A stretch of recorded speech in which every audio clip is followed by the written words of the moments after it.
സാന്ദ്രാനന്ദാവബോധാത്മകമനുപമിതങ്കാലദേശാവദിഭ്യാം നിർമുക്തം നിത്യമുക്തം നിഗമശരതഹസ്രേണ നിർഭാസ്യമാനം അസ്പഷ്ടം ദൃഷ്ടമാത്രേ വിനരുപുരുഷാർത്ഥാത്മകം ബ്രഹ്മതത്വം തത്താവത് ബാധിതാക്ഷാത് ഗുരുഭവനപുരേ ഹന്ത ഭാഗ്യം ജനാനാം. നമസ്കാരം.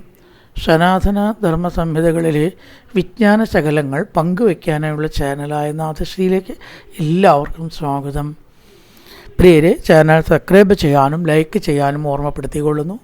Subscribe ചെയ്തവർക്കും like ചെയ്തവർക്കും നന്ദിയും രേഖപ്പെടുത്തിക്കൊള്ളുന്നു.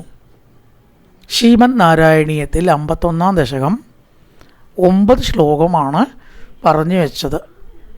7, 8, 9 കൂടിയാണ് ഇന്നലെ പറഞ്ഞത്. എന്താണ് ഇന്നലെ പറഞ്ഞത് എന്നാണെങ്കിൽ, നഭസ്ഥലേ നൃതുരഥോ ജഗുസുര, അകാസുരൻ വധിക്കപ്പെട്ടതായ സമയത്തിങ്കൽ ആകാശത്ത് ദേവന്മാർ നൃത്തം വെച്ചു. അകാസുരൻ്റെ തേജസ് ആവട്ടെ ഭഗവാനിൽ വിലയം പ്രാപിക്കുകയും ചെയ്തു. പിന്നെ അതിനുശേഷം നേരം ഉച്ചയായപ്പോൾ, ഉച്ചസമയമായപ്പോൾ, അതാണ് തരുണദശാം, ദിനേ പുനഃതരുണദശാം, ദിവസത്തിൻ്റെ തരുണദശയാണ് ഉച്ച. ആ സമയത്ത് സ്വകേർ ഭവാൻ അതനുത ഭോജനോത്സവം, ഒരു ഉത്സവമായിട്ട് തന്നെ ഭക്ഷണം പരിപാടി ഉണ്ടായത്. അങ്ങനെ ഭക്ഷണം കഴിച്ചു.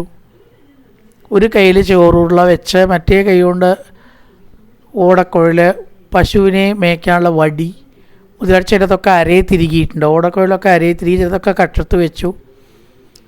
ഇല്ലേ, ഇന്നലെ പറഞ്ഞല്ലോ ആ ശ്ലോകം. ദിബ്രത് വേണം ജഡരപടയോ ശിങ്കവേത്രേച്ച കക്ഷേ വാമേ പാണോ മുദ്രണക്ക് വെള്ളം തത്ബലാൻ അങ്കുരീഷു. കുട്ടികളുടെ നടുവിൽ നിന്ന് തമാശയൊക്കെ പറഞ്ഞ് നമുക്ക് ഭക്ഷണം കഴിക്കുക, സമയമായി എന്ന് പറഞ്ഞ് പുറപ്പെട്ടതായിട്ടുള്ള ഭഗവാൻ അനന്തരം പറയണു, സുഖാസനം തികത്തവ ഗോപമണ്ഡലേ മകാസനാപ്രിയം ഇവ ദേവമണ്ഡലേ ഇതി തുതസ്ഥിതശവര ജഗത്പദേ മരുത്പുരീ നിലയഗത പ്രവാഹിമാം. ഇത് മേപ്പത്തൂരിൻ്റെ ഒരു കൽപ്പനയാണ് കേട്ടോ.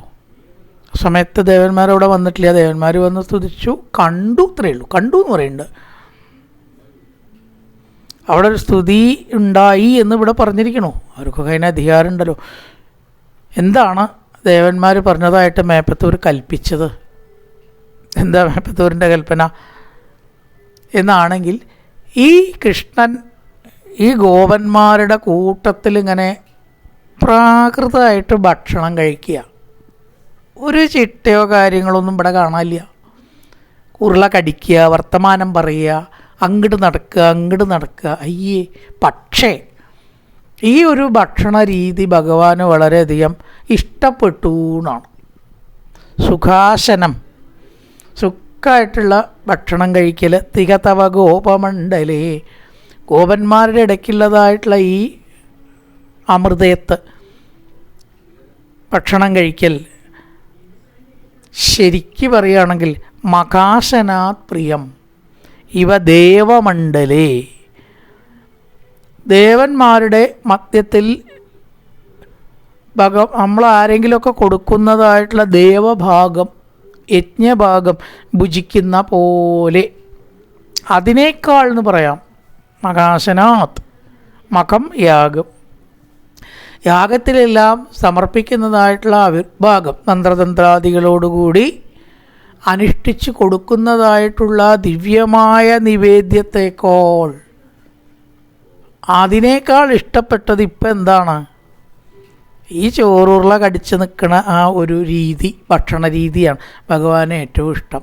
നിഷ്കളങ്കമായ ഗോപന്മാരെ, പശുക്കൾ, അവരെ കാളിന്തി തീരത്ത്, മണൽ തീരത്ത് ഭക്ഷിച്ചതായിട്ടുള്ള ഈ ഭക്ഷണം, സുഖാസനം, തികത്തവ ഗോപമണ്ഡലേ, ഗോപന്മാരുടെ മധ്യത്തിൽ ഈ കഴിക്കുന്ന ഭക്ഷണം, ദേവമണ്ഡലത്തിൽ കഴിക്കുന്ന മഖഭക്ഷണം അല്ലെങ്കിൽ യാഗ അംശത്തേക്കാൾ ഭഗവാന് ഇഷ്ടപ്പെട്ടു എന്ന് തോന്നുന്നു എന്ന് ദേവന്മാർ തുതിച്ചു എന്ന് മേപ്പത്തൂര് ഉൽപ്രേക്ഷയാണ് അവിടെ അവിടെ ഇങ്ങനെ സങ്കല്പിക്കുകയാണ്.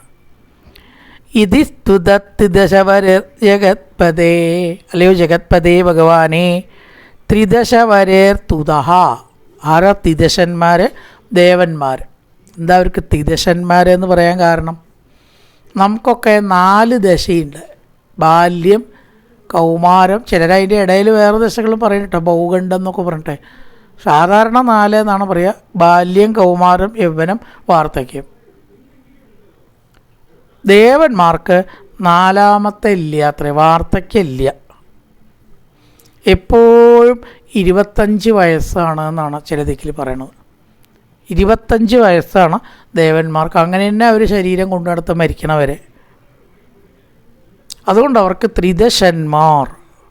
ഇതി ത്രിദശവരേർ ജഗത്പദേ, ഭഗവാനെ ത്രിദശന്മാരാൽ, ദേവന്മാരാൽ ഇപ്രകാരം സ്തുതിക്കപ്പെട്ട ഗുരുവായൂരപ്പ, മരുത്പുരി നിലയ ഗദാ പ്രപാഹിമാം, ഞങ്ങളെയും കൂടി രക്ഷിക്കട്ടെ. സുഖാസനം തിഹ തവഗോപമണ്ഡലേ മഹാസനാത് പ്രിയം ഇവദേവമണ്ഡലേ. ഇതി സ്തുത ത്രിദശവരേർ ജഗത്പദേ മരുത്പുരി നിലയ ഗദാ പ്രപാഹിമാം. ഇവിടെ ദശകം അവസാനിക്കുകയാണ്. അടുത്ത ദശകം 52ാമത്തെ ദശകമാണ്. നമുക്ക് തുടങ്ങി വയ്ക്കാം. വസന്തതിലകം നമുക്ക് പ്രസിദ്ധമായിട്ടുള്ള വൃത്തമാണ്. അന്യാവതാരനികരേഷ്വനിരീക്ഷിതം തേ ഭൂമാതിരേകം അഭിവീക്ഷ്യ തഥാഘമോക്ഷേ ബ്രഹ്മാപരീക്ഷിതുമനാസപരോക്ഷഭാവം നിന്നേത വത്സഗണാൻ പ്രവിതത്യമായാം. ചൊല്ലാം വസന്തതിലകം അല്ലേ, നവകം ജഭംഗം എന്നൊക്കെയാണ് അതിൻ്റെ അറിയില്ല കേട്ടോ. വൃത്തത്തിൻ്റെ ഒക്കെ പഠിച്ചതൊക്കെ മറന്നു ഇപ്പോൾ. മലയാളത്തിലത്തെ വൃത്തം തന്നെയാണ്. ഏതെ കുറേയൊക്കെ സംസ്കൃതത്തിൽ ഒരേപോലെ തന്നെ വരിക. ചിലത് മാത്രമേ വ്യത്യാസമുള്ള കേക പോലത്തെയൊക്കെ മറ്റൊക്കെ ഒരേ വൃത്തമാണ് വരിക. നഭകം ജഗണം നഗണം ഗവണം എന്നൊക്കെ ഉള്ളതാണ് നഭകം ജഗംഗം എന്നൊക്കെ പറയുക. അന്യാവതാരനികരേഷ്വ നിരീക്ഷിതം തേ ഭൂമാതിരേകം അഭിവീക്ഷ്യ തഥാഘമോക്ഷേ. ഇനി വത്സസ്തയാണ്, കഥ മാറ്റി. ഭക്ഷണം കഴിച്ച് ഗോപന്മാരുടെ ആ നടുവിൽ കഴിഞ്ഞിരുന്ന കൃഷ്ണനെ, ബാലകൃഷ്ണൻ, ശരിക്കും ഇതാണ് ബാലകൃഷ്ണൻ എന്നാണ്. ആ കൃഷ്ണനെ കണ്ടപ്പോൾ വേറെ ഒരു അവതാരത്തിലും കാണാത്ത ചില പ്രത്യേകതകൾ, കണ്ടിട്ടില്ലാത്ത ഭഗവാന്റെ ഐശ്വര്യാധിക്യം. എന്തൊരു ചിത്രമാണത്. ചോറുള്ളയൊക്കെ കയ്യിൽ വെച്ച് ആ കാട്ടിൻ്റെ നടുവിൽ മനോഹരമായിട്ട് കുളിർകാറ്റ് വീശുന്നു. പുല്ലുണ്ട്, വൃക്ഷങ്ങളുണ്ട്, പുഷ്പങ്ങളുണ്ട്, സുഗന്ധങ്ങളുണ്ട്, പശുക്കളുണ്ട്. എന്താ മനസ്സിലൊന്ന് വിഭാവനം ചെയ്ത് നോക്കൂ. അത്ര നല്ല ഒരു അന്തരീക്ഷമാണ്. ഇങ്ങനെ കാണുകയാണ് ബ്രഹ്മാവ്. അത്ഭുതപ്പെട്ടു. ഇതെന്താ ഇപ്പോൾ ഈ കാണണത്? ലോകനാഥനായിട്ടുള്ള ഭഗവാൻ ഒരു സാധാരണ ഗോപബാലനെ പോലെ ഇവരുടെ ഇടയിൽ ഇപ്രകാരം ലീലകൾ നടത്തുക എന്ന് പറഞ്ഞാൽ, ഇങ്ങനെയൊരു അവതാരം വേറെ ഉണ്ടായിട്ടുണ്ടോ? കൃഷ്ണാവതാരം പോലെ. ഈശ്വര, എത്ര മനോഹരമായിരിക്കുന്നു എന്നിങ്ങനെ ചിന്തിക്കുകയാണ്. അന്യ അവതാരത്തിൽ കണ്ടിട്ടില്ല അങ്ങനത്തെ രംഗങ്ങളൊന്നും. ആണ് ഏതേതം ശകല പുംസ കൃഷ്ണസ്തു ഭഗവാൻ സ്വയം. മറ്റവതാരങ്ങളൊക്കെ അംശമാണെങ്കിൽ കൃഷ്ണാവതാരം പൂർണ്ണാവതാരമാണെന്ന് പറയാൻ കാരണം അത്ര സംശയമൊന്നുമില്ല. ഇങ്ങനൊരു അവതാരം മറ്റെവിടെയും ഉണ്ടായിട്ടില്ലല്ലോ. അന്യാവതാര നികരേഷു അനിരീക്ഷിതം, വേറെ അവതാരങ്ങളിൽ കാണാത്ത. ഭൂമാതിരേകം എന്ന് പറഞ്ഞാൽ എന്താ? സ വൈ ഭൂമ. ഉപനിഷത്തിലൊക്കെ വ്യാഖ്യാനമുണ്ട്. അതാണ് ഭൂമാവ്. ഏത്? എല്ലാ ദിക്കിലും നിറഞ്ഞതായ, സർവശക്തനായ, എതിരില്ലാത്ത, എന്തിനും മതിയായ. ഒരുപാട് അർത്ഥമുണ്ട്. ഈ ഭൂമ എന്നുള്ള അർത്ഥം പറയാൻ തുടങ്ങിയാൽ അതന്നെ ഉണ്ട്. എത്രയോ മണിക്കൂറുകൾ വേണമെങ്കിൽ പറയാമെന്നാണ്. ഭൂമ, സവൈ ഭൂമ. അതിനാണ് നമ്മൾ ഭൂമാവ് എന്ന് പറയുക. ഈശ്വരൻ എന്നർത്ഥം. ചുരുക്കാണ് പറയാലോ. സർവ്വദിക്കിലും നിറഞ്ഞ അത്ഭുതകരമായ പ്രവൃത്തികൾ ചെയ്യാൻ കഴിവുള്ള, മറ്റാർക്കും ചിന്തിക്കാൻ പോലും പറ്റാത്ത വിഭൂതികളുള്ള, ശക്തികളുള്ള, അത്ഭുതങ്ങൾ പ്രവർത്തിക്കുന്ന സർവശക്തനായ ഭഗവാൻ, ആരെയും ആശ്രയിക്കേണ്ടി വരാത്തവൻ, സ്വതന്ത്രൻ, സർവതന്ത്ര സ്വതന്ത്രൻ. എന്നാൽ ബാക്കി എല്ലാവർക്കോ ആ ഭഗവാനെ ആശ്രയിക്കും വേണം. അങ്ങോട്ട് ആശ്രയിക്കണം, ഇങ്ങോട്ട് ഭഗവാൻ ആരെയും ആശ്രയിച്ചിട്ട്. ഇതിനൊക്കെ ഭൂമ എന്ന് പറയുക, രണ്ടക്ഷരയിലും പറഞ്ഞിട്ട് കാര്യമില്ല, വലിയൊരർത്ഥം പറയണം. ഭൂമ അതിരേകം, ഐശ്വര്യ ആധിക്യം കണ്ടിട്ട് ഒരു തേജസ്സാണ് ആ മുഖത്ത്. അഭിവീക്ഷ്യ തഥാഖമോക്ഷേ, എന്താ ഇപ്പോൾ ഇവിടെ പ്രത്യേകിച്ച് ഇപ്പോൾ ഇങ്ങനെ പറയാൻ ഉണ്ടായത് എന്നാണ് വെച്ചാൽ അകാസുരമോക്ഷം, അഖമോക്ഷം, മോക്ഷമൊക്കെ അങ്ങോട്ട് കൊടുക്കുക കയ്യിൽ എന്ന് പറഞ്ഞാൽ ആരെങ്കിലും കണ്ടിട്ടും കേട്ടിട്ടും ഉണ്ടോ? ഇവിടെ മോക്ഷം കൊടുക്കുന്നുണ്ട് കേട്ടോ, പോയപ്പോൾ കിട്ടും. പ്രസാദം കൊടുക്കുന്നുണ്ട് നമ്മൾ കേട്ടിട്ടുണ്ട് ഇല്ലേ? മോക്ഷം കൊടുക്കണ കഥ എവിടെയെങ്കിലും കേട്ടിട്ടുണ്ടോ? ഒരാചാര്യനും പറ്റില്ല അത്, ഒരു ക്ഷേത്രത്തിൽ പൂജാരിക്കും കൊടുക്കാൻ പറ്റില്ല അത്. പറ്റുമോ? മോക്ഷം കൊടുക്കുന്നുണ്ട് കേട്ടോ, അപ്പോൾ ചെന്നാൽ കിട്ടും. അത് നടക്കണ കാര്യമില്ല. അപ്പോൾ ഇവിടെ അനായാസേന ഭഗവാൻ മോക്ഷം കൊടുത്തിരിക്കണു. അത് ആർക്ക്? പാമ്പിൻ്റെ ആകൃതി സ്വീകരിച്ച പാപാത്മാവിനാണ് കൊടുത്തത്. തഥാ അഖമോക്ഷേ ഭൂമാതിരേകം, ഈ ഒരു ആശ്ചര്യം, അത്ഭുതം, മഹത്വം കണ്ടിട്ട് ബ്രഹ്മാവിന് വിശ്വാസമായില്ല. ശരിക്കും കൃഷ്ണൻ ഈശ്വരനാണോ? സംശയം തോന്നി തന്നെ മഹാ തെറ്റ്. ബ്രഹ്മ പരീക്ഷിതുമനാസ പരോക്ഷഭാവം, പരീക്ഷിക്കാനുള്ള മനോഭാവത്തോട് കൂടിയിട്ട് ബ്രഹ്മാവ് ആരോടാ കളി നോക്കണം. എന്ത് ചെയ്തു?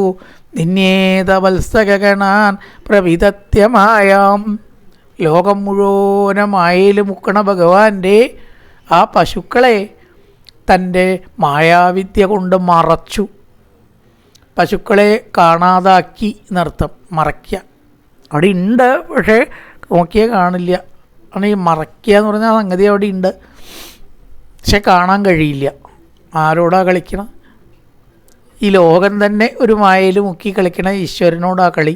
ബ്രഹ്മ പരീക്ഷിതു മനസ പരോക്ഷഭാവം നിന്നെ അഥ വത്സകഗണാൻ പ്രവിതത്യമായാം, തൻ്റെ മായ പ്രയോഗിച്ച് എല്ലാ മായയുടെയും നാഥനായ ഭഗവാനോട് തൻ്റെ ചെറിയ ചെപ്പടി വിദ്യ പ്രയോഗിച്ച് നോക്കി. അനർത്ഥ സമയത്താണത് തോന്നിയത്, അല്ലെങ്കിൽ അങ്ങനെ തോന്നുമോ? എന്തായാലും നല്ലൊരു പ്രഭാതം എല്ലാവർക്കും ആശംസിച്ചുകൊണ്ട് നിർത്തുന്നു. നമസ്കാരം.